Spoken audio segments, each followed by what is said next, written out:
Welcome, everyone, to the variety show Without a Clue. Guests from all over the world come from all walks of life and all careers to come on and tell us about themselves and give us a little bit of their insight. So grab a seat, relax, and listen, because this is the Leo Effects. Hello, everyone, and welcome back. Joining me today is a very special guest. I'm very, very excited to have her on today, and I'm sure that she's going to tell you lots of great things. Her name is Jennifer Nash. How are you today, Jennifer? I am fabulous, absolutely fabulous. That is wonderful to hear. So, running right into this thing, we're going to dive in head first and really get after it here. Can you tell the listeners what you don't have to go through a whole resume or anything, but what are you known for? Like acting wise, I'm sure that's what you mean. Sure. Yeah, well, probably the biggest one these days is Star Trek Next Generation. I played Captain Picard's daughter, Maribor, on The Inner Light, where he lived his life, a whole other life, through a probe, and my planet was dying, so we put a probe in his head so he'd think about us.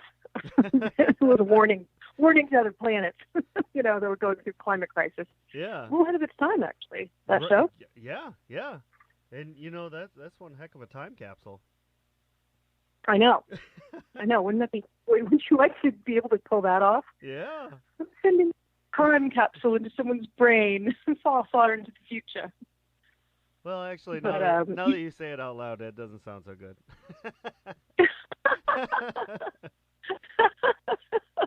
Maybe not. I don't know. Anyway, it was a really cool episode, and of course, it was amazing to work with Sir Patrick Stewart, who is the nicest, kindest, most humble, and brilliant actor. Just right up there at the very top of echelon. Mm-hmm. Yeah, I imagine that would be fantastic to work with him. But my show today is not about Sir Patrick Stewart. It is about the lovely Jennifer Nash. I want to hear more about you. Oh, okay. Well, I made a living, doing all the TV shows that people might have remembered, or at least clicking through the channels in the 90s. Mm-hmm. Full House, Home Improvement, Coach. I'm really very proud of my episode of Coach because it was a fun role. It's very silly, and I think it's pretty funny. I still laugh. If I watch it, I laugh at myself. So I'm like, oh, that did pretty good, Anyway, I did a lot of stuff, Sliders and Blossom, and just a lot of shows like that. Yeah. And I did a little bit of theater. That, of course, would never be on IMDb, and did some commercials.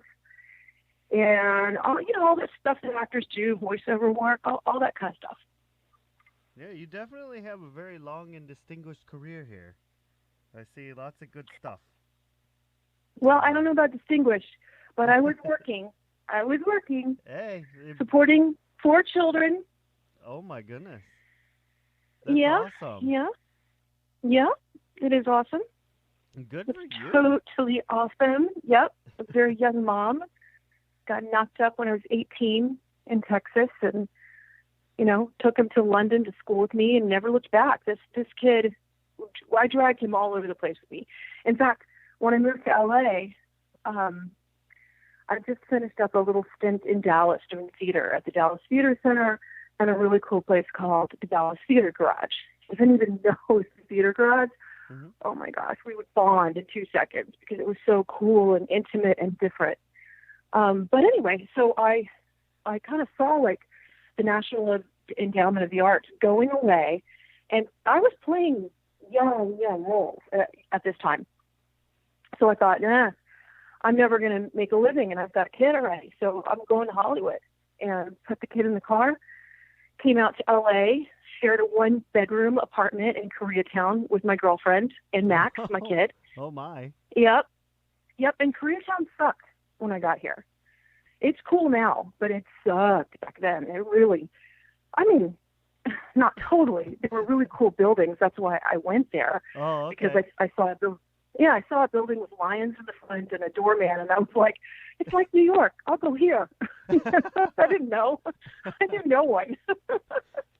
But we were unfortunately across the street from a burned out building where drug deals were constantly going down and sometimes shootings. It was pretty exciting. To put it politely, yeah. Holy cow. Goodness. Yeah. Oh, but yeah, I got an agent in 2 weeks, and I never, the whole legend and the theme that people think is going to happen is you come out and get a waitressing job, and have a flexible schedule so you can audition. I never got a waitressing job. Never happened. I started acting right away, and so I was very lucky and very happy about that, because I did not want to be auditioning during the day and leaving my kid at night while I went waitressing somewhere. Right, yeah. No. So I never had to do it. So I was very, very, very fortunate. And I just dragged him around with me, told him I what it was hilarious. What a life to live, though. Yeah. Oh my gosh. No, he really was raised in the theater, and starting when he was 1 in London at school, and then in New York on Broadway, and then in Dallas in the theater, and then going to auditions in Los Angeles with me. It was kind of fun. Wow. So you said you were in Texas when that all started, right? Yeah, when I got knocked up. Yeah. When that whole adventure started. Yeah. Yeah, but that's where that happened. You were born in South Africa, right? Yeah, that was just a fluke. My parents wanted to get out of it. How did you get from point A to point B? And then you also said you were in New York and London and... Oh, yeah. Yeah, I went around a little bit in the beginning. Good. Well, I didn't have much to do with being born in South Africa. It has nothing to do with me if my mom got knocked up on the ship over to Europe. You know what I'm saying? I was just a little tiny bunch of cells, really. Right. It just happened that way. I had no decision in that. I had no part of that decision. Wow. So when you moved from there to Texas and before all that, had you ever thought about being an actress before you had gotten pregnant? Or was that Oh, yeah. Oh, my gosh. No. So it's, as are all people's stories, I don't care who you are, we all have a complicated story. Mm-hmm. But I started acting before 5th grade. I remember, you just made something trigger my memory. When I was like 6 years old, 6 or 7, there was a national campaign to audition for Annie on Broadway. Oh, wow. They were they were reviving it or whatever. Yeah. And I saw the ad in the newspaper, and I was a real early reader. I mean, I could read when I was like 4 years old, 3 or 4, really super early. And I begged my parents to take me to that audition, and they wouldn't do it. They were like, no way. But so I mean, I know I wanted to be an actress when I was 6, for sure. And then when I was in 5th grade, I was at a little Catholic school. By this time, I was in Austin, Texas, and I wrote and directed and produced and starred in my first musical. And it was a big hit. Wow. I mean, a big hit at our school. Well, still, I mean, that's something. Yeah. Now, is this something that can be found on the internet? Oh, my God, I wish. I wish. I have no idea. I hand wrote the thing. I was in 5th grade. People didn't have laptops in their houses back then. Right. No, that's true.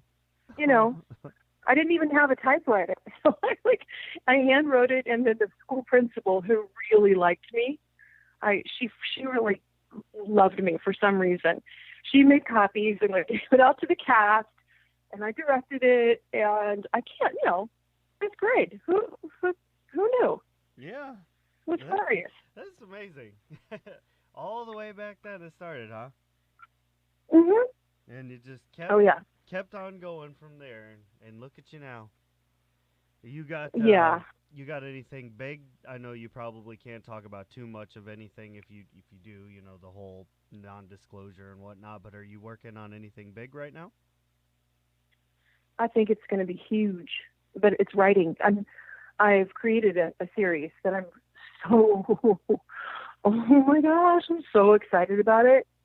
Um, it's a sci-fi time travel series, and it's inspired by all the Star Trek series, only in the respect that it's got social justice messages sort of woven throughout every episode.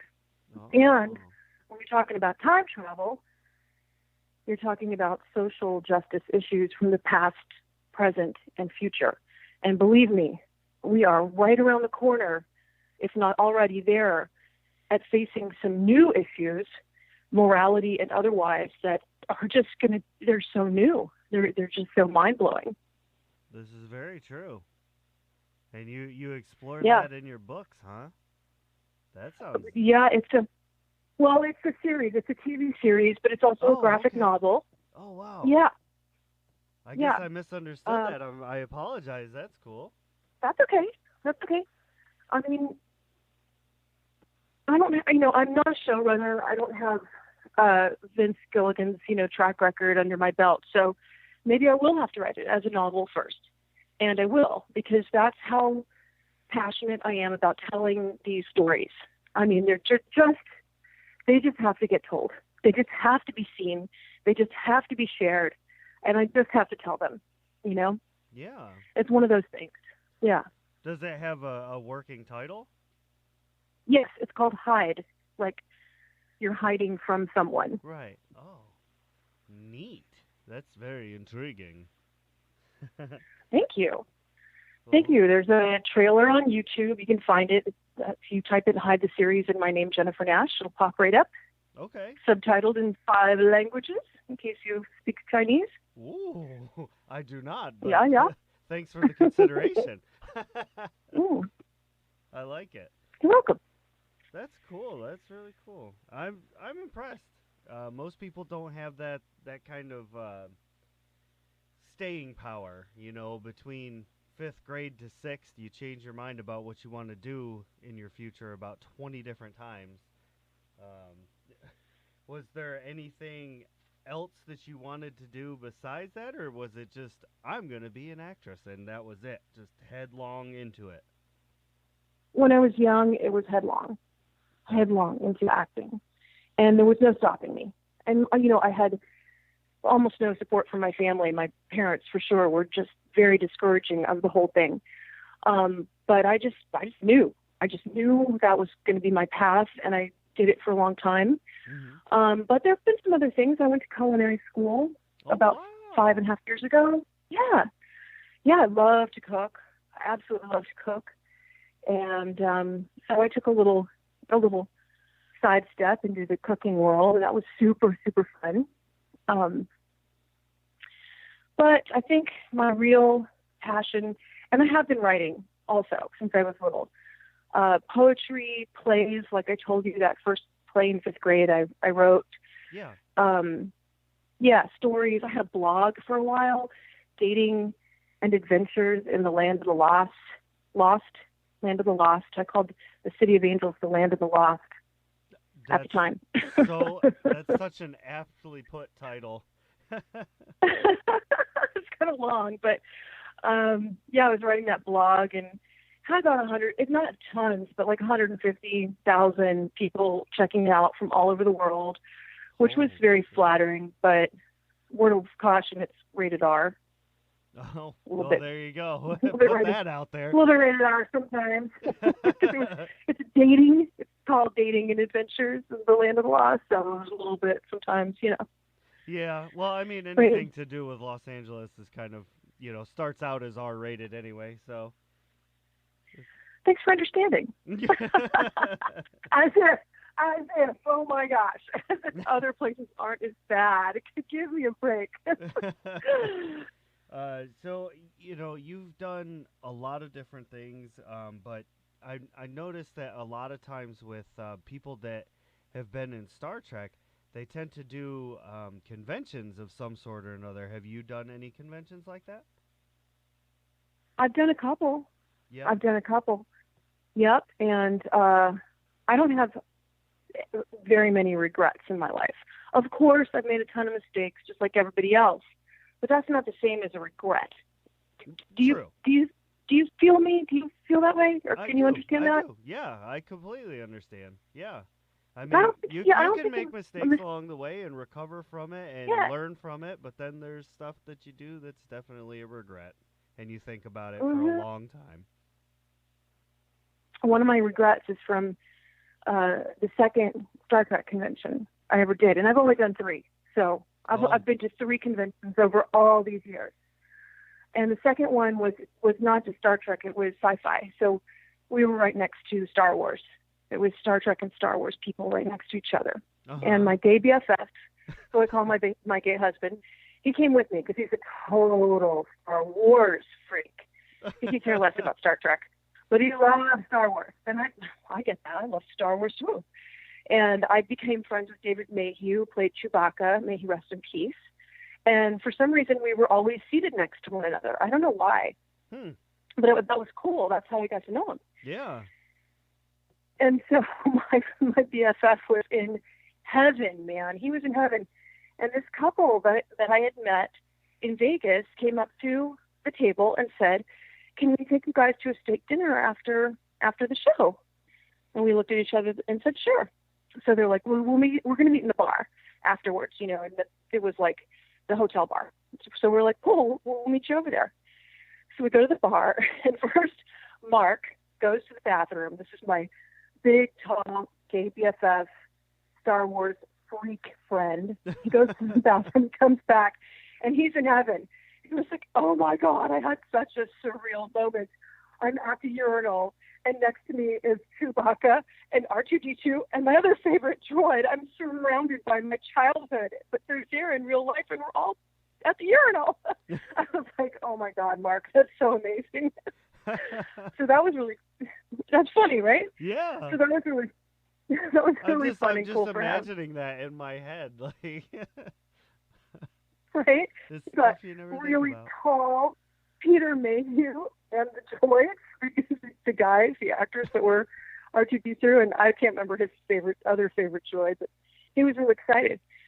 So I'm like, I don't know what to expect at this steak dinner, you know, but sure enough, a big, humongous limo comes and picks us up and takes us to this super fancy restaurant. I mean, it was like over the top. And so I'm looking at Mark going, I don't know, I might be paying for this, so maybe we should split an entree. It's like $65 an entree. Yeah, And Mark's like, okay. yeah, good plan. Good plan, good plan. Let's split an entree just in case Yeah. you have to pay for it. So sure enough, no. We were in a private dining room with only 12 people, and Rod Roddenberry was hosting. Oh my goodness. Yeah, it was so, and no one told us he would be there, but it was his party. It was his little dinner party, and it was only 12 people in a private room. And I remember I ate so much because it was so good that I had a terrible stomachache afterwards. And after dinner, he came up to me and said, "Do you have anything in the works that you want to talk to me about?" And I was just kind of like, no, I'm just acting and being a mom. And that's my biggest acting story regret, Yeah. because I could have said, yeah, it was Sunday night. I should have said, yeah, let's meet Thursday. And between Sunday and Thursday, I could have come up with something. You know what I mean? Yeah, yeah, you could, anything at all. Yeah. Oh Yeah, my let me goodness. pitch you. I've got a story. I'll give you the Scribble it pitch. on the napkin. That happens in the movies, Exactly. right? Yeah, of course, it sure does. Sure does. Oh And, my goodness. you know, Rod Roddenberry coming right up to you saying, "What do you got? Want to talk to me about a project?" Like, you're in the headlights. I had too much Uh, steak and lobster. I can't even talk. oh my I'm in a gosh. coma. Poor thing. I'm in a food coma. Poor thing. Yeah. Anyway, can you imagine? So I that would was, be mortified. I definitely see why that's a regret over a mistake. Right. Thank you for understanding. Oh, The regret. absolutely. Holy cow! I couldn't imagine being in that because, quite honestly, I really feel like anybody would have been in that same situation. You got this. You just ate all this food. You're not feeling quite right, or just stuffed to the gills, and then here this icon comes up to you and says, "Hey, what do you got that you want to talk about?" I mean, could anybody really formulate words at that point? I feel like I was it. just so shocked that he was, I mean, when it was kind of the deal where we were in this fancy sort of bar area, and also I must confess that the champagne was flowing. Just, you know, Aha! The truth servers comes coming out. around. Yeah, it was all of the above, just Yeah. so much. And the servers were coming around just giving you glasses of champagne and even more glasses of champagne. And, you know, and then we go get ushered into this big private room. And it wasn't until everybody was seated and then he came in and sat at the head of the table. It was kind of dramatic. Wow. Yeah. Dang. Yeah, you're just sitting there. Oh boy. That's Anyway, great. that's my best convention story, I think. Although there's some good stories, but that's my best one and my probably my biggest regret. But that was a twofer. I love it. That's a really great story, honestly. I know that, it may not be the best memory you have, but Right. I enjoyed that story very much. Thank you for sharing it with me. You're very welcome. So obviously, anybody who is anybody that has seen you in any of your capacities knows that you're very a very well-rounded actress and you're very good at what you do. So I gotta ask, is there anything that you are not good at? Oh my God. Of course. Tons of stuff. I'm terrible at math. I'm dyslexic, in fact. Oh And my. because, yeah, no, I'm actually dyslexic.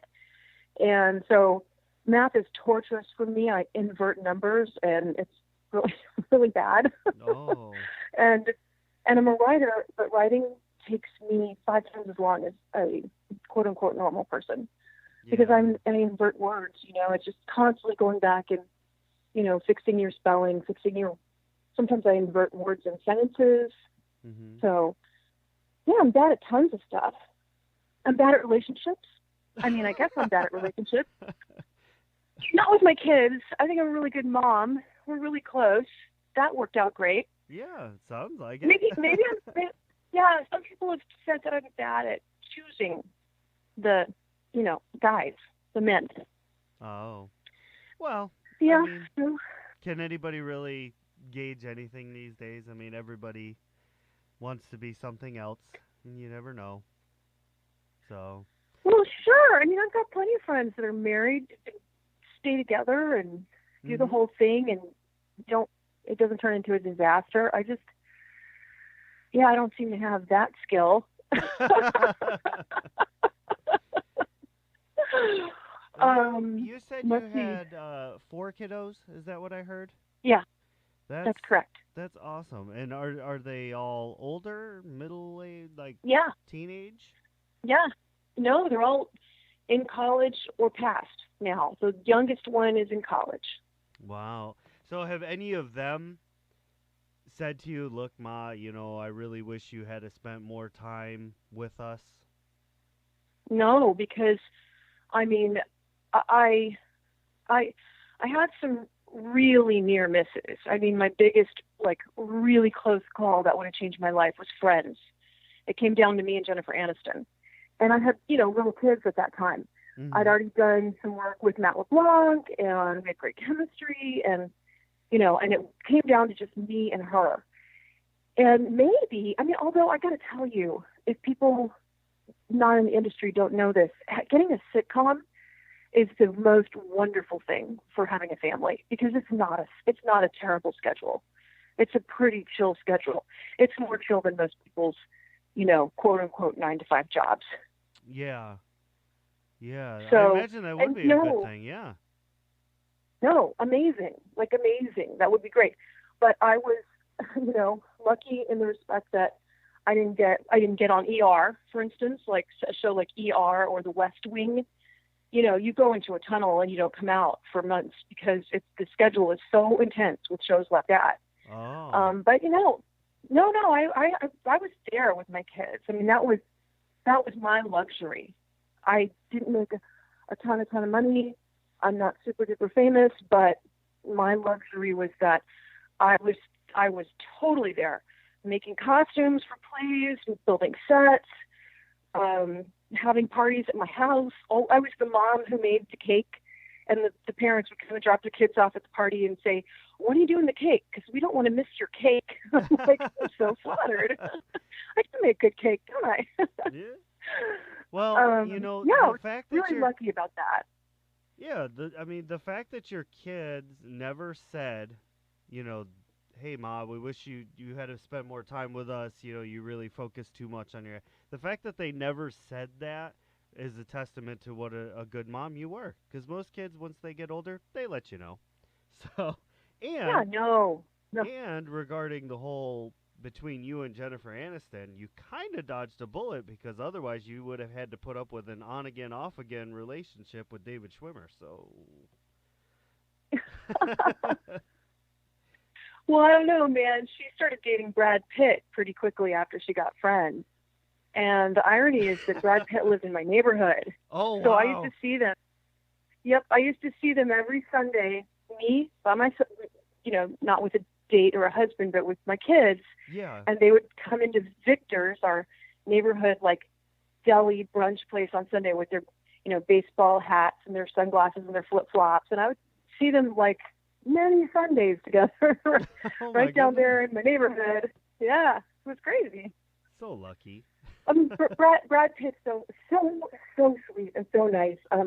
I used to run into him. I mean, we were, in this kind of, I don't know, smallish neighborhood, I guess. So I would see him all the time at the grocery store, and he was super nice. But I wasn't jealous of her for being with Brad Pitt. I just would have loved to have had that role, of course. Right, it would have yeah. changed my life. I don't blame you there. Yeah. Yeah. That's cool. But I don't think she has any children. So I win on that level. You do. And, as a father, I could say having children is a win. Every single time you have one. It's a new win every time. So I have one last little question for you as we're coming up on the end of the show. Just one quick little question. Feel free to take your time as long as you want to answer it. But so at the end of a nice long day, what do you do to relax and unwind? It's really boring these days. It used to be different. But these days, honestly, it's pretty gosh darn boring. If I'm not involved in a show that I'm binge watching, Game of Thrones was that for a while. Like a lot of people. Right. Or whatever. So if I'm not involved in a show that's got me hooked, I'm watching the news. And I'm writing. All right. There ain't nothing wrong with that. Yeah. I mean, and let's face it, for the last couple of years, the news has been like a soap opera. Yeah, it really has. It's been very exciting. Yeah, I'm kind of a little bit addicted, to be honest with you. I'm a little bit addicted. It's something new, like every other week it seems like. And they really did kind of turn to more drama stuff, probably trying to get their ratings up.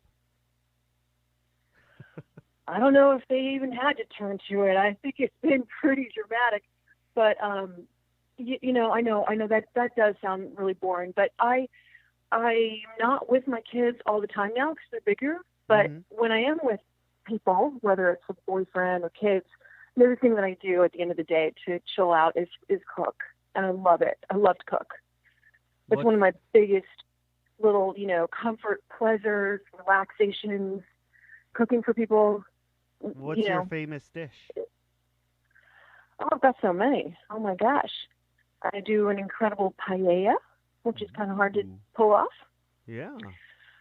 I think I'm I've become sort of adept at doing special dietary needs. So gluten-free or vegan, stuff like that. I love that challenge. I love, having a dinner party. Other people would drive them crazy, but for me, I'm like, oh, this is cool. This is fun. Like, I've got a vegan person and someone with a nut allergy and then a gluten-free person. All Let's at the go. same table. Let's do it. That's awesome. Yeah, let's make that menu happen. And this is Wow. LA, so it's kind of crazy like that. I'm not doing carbs. But I'm not fun. doing carbs. Yeah, you got to watch them carbs nowadays. Yeah. Oh, well, we are officially at the end of the show, as sadly as that is, because I've been having a wonderful time conversing with you. But I want to thank you you so very much for coming on the show and gracing me with your presence. Thank you. And if you ever want to come back, maybe next time do a video show instead of just audio, down the line when I transition over to video, that would be absolutely amazing. Okay, sounds good. I'm in. Just real quick here at the very end, is there anywhere or anything that you want people to go to check out more of your works? Absolutely. I want you to go to either my Facebook page, but it's close to getting filled up as far as being my friend, or the Hide Facebook page. And it's just Hide, like hide and go seek, but only that word Hide. And it's a series, and we are going to be selling the graphic novel to start out with, coming up really soon. And we're getting funding together for the series. And on that Hide Facebook page, you can also see the link to the YouTube trailer, which I'm proud of. I think it's going to be cool. It's going to be really, really cool. Yeah, I mean, the fact that you were able to write that, with your dyslexia and everything is just a testament to how devoted you are to it. So it's going to be great. Everybody better go check it out.